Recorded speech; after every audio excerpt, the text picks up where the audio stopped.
En esta unidad trabajamos la consolidación de los sistemas educativos nacionales. Mi nombre es Rocío Bisotto. Nos preguntamos, ¿cómo llegamos a la fundación del Sistema Educativo Nacional? Para dar respuesta a esta pregunta, identificamos dos momentos cruciales. Uno, la fundación y organización de escuelas normales. Y dos, la sanción de la Ley 1420. Primeramente, nos encontramos con el origen del normalismo. El mismo surgió en el siglo XIX en Europa y América Latina, con el objetivo de establecer normas y estándares para la formación de maestros y la enseñanza en las escuelas primarias. Este normalismo buscaba establecer una metodología pedagógica sistemática y uniforme para la formación de maestros con la intención de garantizar la calidad de la educación en las escuelas primarias. Esto incluía la creación de instituciones específicas, como las escuelas normales destinadas a la formación de docentes siguiendo los principios pedagógicos y normativas estandarizadas.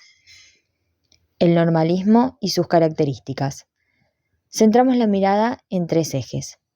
La concepción de enseñanza-aprendizaje, caracterizada por ser un aprendizaje uniforme y homogéneo, en el cual la escuela abría sus puertas para todos los niños y niñas de la República, partiendo del concepto de que era posible enseñar todo a todos. La concepción del alumno, el cual tenía una personalidad pasiva y dependiente. Su acción estaba limitada a la palabra que se fijaba, se repetía y era carente de saberes previos. Se le exigía la memorización porque tenían poco margen para pensar y elaborar conocimientos. Y por último, el rol docente. Dentro de la corriente normalizadora, el docente era considerado el dueño del saber, y educar al ciudadano era su misión. Debía alfabetizar, moralizar a los sectores populares, transmitir los principios básicos de la higiene y construir su sentir nacional. ¿Cómo lo hacían? Para ellos, el método, la organización escolar, la planificación, la evaluación y la disciplina eran fundamentales en su práctica. Buenas tardes, mi nombre es Loreley y continuando con el trabajo voy a presentar la Ley de Educación 1420. Es considerada la piedra fundamental del sistema educativo argentino, no solo porque logró formar a los ciudadanos para obtener la igualdad de posibilidades entre todos los habitantes del territorio, sino porque además garantizó la unión del país en el aspecto pedagógico a lo largo de toda su vigencia. Esta ley se convirtió en un instrumento fundamental a partir del cual las escuelas de nivel primario se constituyeron bajo 4 pilares: gratuitas, laicas, obligatorias, con libertad de enseñanza y con una apuesta curricular bastante interesante. Laica y obligatoria porque hasta ese momento las escuelas tenían otras orientaciones. Con esta ley, las escuelas se organizan sin orientación religiosa, obligatorios para el nivel primario, para todos los niños del territorio argentino, siendo de esta manera equitativas, gratuitas porque no se debía cobrar ninguna tarifa a los estudiantes, con una libertad de enseñanza que permitía a las escuelas privadas continuar existiendo siempre y cuando cumplieran con los requisitos que establecía esta ley, con una formación de maestros continua a través de las escuelas normales, donde además se los capacitaba de manera constante, y con un contenido curricular basado en materias como lengua, matemáticas, ciencias naturales, historia y geografía. Mi nombre es Paola Calenda y continúo explicando algunos de los aportes que sucedieron a partir de la Ley de Educación 1420. En 1905, la educación se vuelve a convertir en un tema de debate en Argentina. El gobierno de Manuel Quintana sancionó la ley Laínez, que autorizaba a la nación a instalar escuelas de su jurisdicción en las provincias que así lo solicitaran, permitiendo que el sistema tuviera mayor flexibilidad y que hubiera una autonomía relativa de sus partes. Esto pudo haber enriquecido el proceso de transmisión de la cultura, de no haber sido por la pobreza de algunas provincias, la falta de vocación social de muchas escuelas privadas y la burocratización del sistema nacional. La educación en Argentina se encontraba en constante transformación. Es por eso que surgieron diversas alternativas, impulsadas por corrientes pedagógicas, movimientos sociales y filosóficas. En un primer momento podemos nombrar a la escuela moderna, que promovió una educación laica, racional y liberadora del sujeto. Buscaba poder emancipar y fomentar la autonomía, la igualdad y la cooperación. Su mayor exponente fue Francisco Ferrer, que influyó en el ámbito educativo argentino y estableció escuelas basadas en estos principios. Luego podemos hablar sobre la pedagogía de Waldorf, fundada por Rudolf Steiner, que se centra en el desarrollo holístico del individuo, pero incluía aspectos intelectuales, artísticos y prácticos.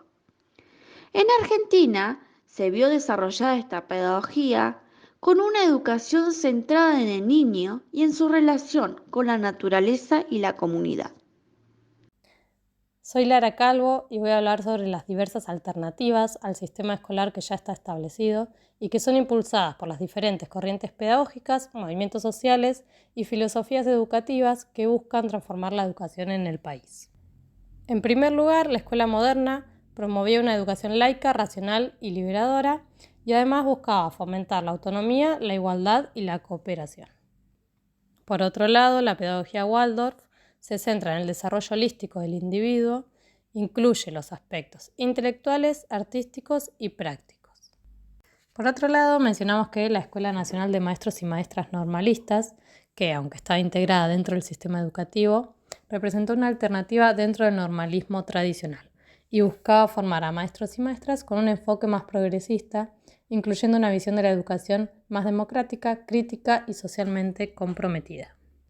Por otro lado, el movimiento de la escuela unificada, que se da en la década del 50, buscaba eliminar la educación religiosa en las escuelas y crear un sistema educativo más igualitario y accesible para todos los niños, niñas y jóvenes. Por último, mencionamos que a lo largo del siglo XX se promovieron distintas iniciativas de educación popular y comunitaria.